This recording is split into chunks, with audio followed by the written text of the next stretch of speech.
নদীর একটা টান যত কথা নেই হুরু তার বড় হোক মানে বুড়ো হোক মানে নদীর একটা টান যায় এগুলো জীবনে যাইব কিনি টাউন আইসি আটি আটি আইছো আর ওদের আইসি একটা শুরু হয়ে গেছে একটা ওয়ার্ড মানে বিপদ সীমা মানে নিচে না সম্পূর্ণ কুসংস্কার মানে আমাদের কিওর বিপদ সীমা দেখো আর মেঘ বৃষ্টির তো বলতে এখন নদী কারণ স্বাভাবিক ব্যাপার এখন তুমি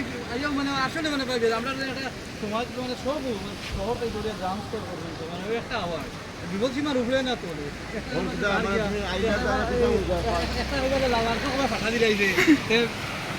দুপুরে দিয়ে তোমার মানুষ ঠিক আছে শরণার্থী বান্ধব ঠিক আছে খেল দিব গরু মানে পুলিশ নকলতা রেডি তোলা আর কি মানে এটা বুঝা আছে মোটামুটি পানি তো যাবো বহুত চলে বহুত আমরা তো যেবারে পানি বাড়িয়ে পানি তো বাড়ছে পানি বাড়ছে বাড়বো 3 গেছে 3